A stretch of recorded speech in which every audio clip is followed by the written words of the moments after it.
Assalamualaikum warahmatullahi wabarakatuh. Alhamdulillahirabbil alamin wa bihi nasta'in ala umurid dunya waddin.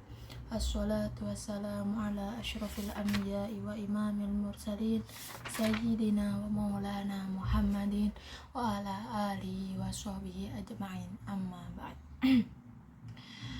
Pertama-tama marilah kita panjatkan puji syukur kehadirat Allah Subhanahu wa taala atas nikmat yang telah diberikannya sehingga kita bisa mendengarkan tausiah dari saya. Tak lupa sholawat serta salam kita aturkan kepada junjungan kita Nabi Agung Muhammad Sallallahu Alaihi Wasallam. Semoga kita mendapatkan syafaatnya kala di yaumil qiyamah nanti. Amin. Kaum muslimin muslimat rahimakumullah, bagaimana kabar kalian hari ini?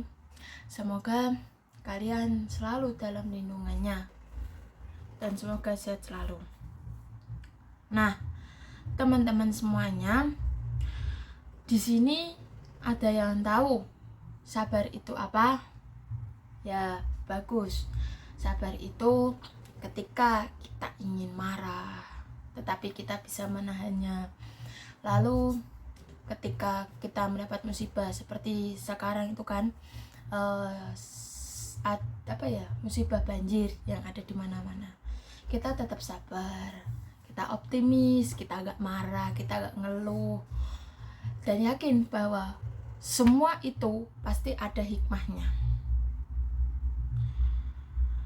Seperti dalam Al-Quran surat Al-Baqarah ayat 153 yang berbunyi, Bismillahirrahmanirrahim, Ya ayyuhalladzina amanu sta'inu bis-sabri was-shalah innallaha ma'as-sabirin, yang artinya, wahai orang-orang yang beriman, mohon pertolongan Allah dengan sabar dan sholat. Sesungguhnya Allah bersama orang-orang yang sabar. Nah, kenapa kok di dalam Al-Quran sabar dan sholat sering beriringan? Kan sering kan ayat-ayatnya sobri was sholah. Nah, itu kan banyak sekali di Al-Quran. Mengapa demikian? Karena sabar dan sholat memiliki keterkaitan hubungan ya antar keduanya, yaitu sama-sama sebagai sarana untuk meminta pertolongan kepada Allah. Nah, keduanya ini pun sama-sama menjadi ibadah yang paling berat.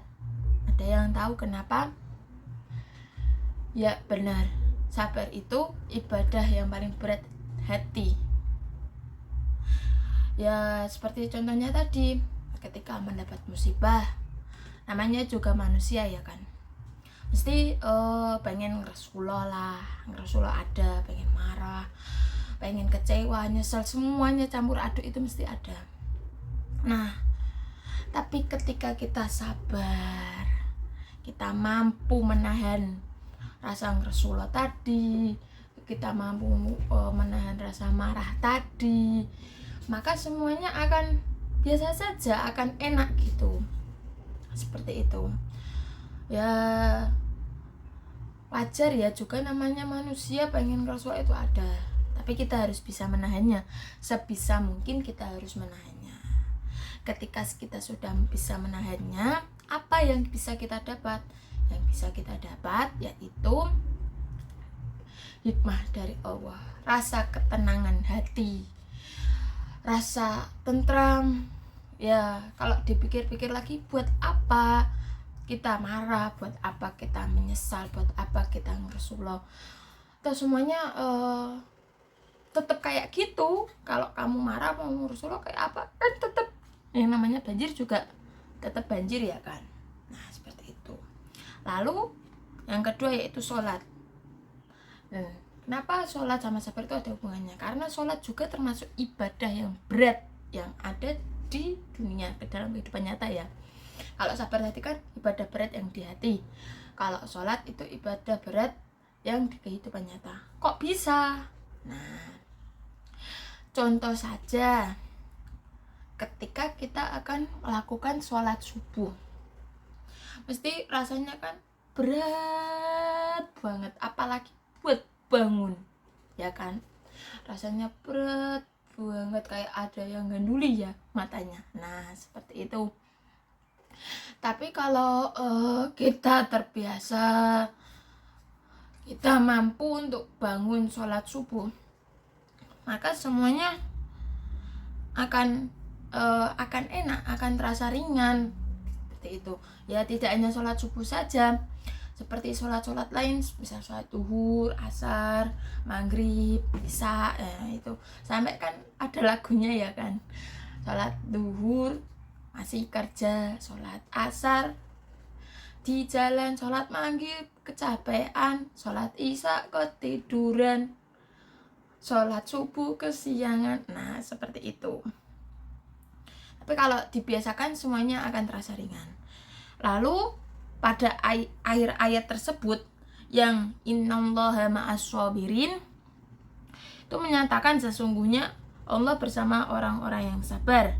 Ini maksudnya jika kita dalam keadaan senang, sulit, sedih, susah, atau dalam keadaan apapun, kita harus menyatakan Allah. Jadi semua pekerjaan kita, perilaku kita, perasaan kita harus melibatkan Allah. Jangan kalau senang Allah ditinggalkan, itu tidak boleh. Tapi kalau sedih kita mohon-mohon pada Allah, itu tidak baik, ya kan.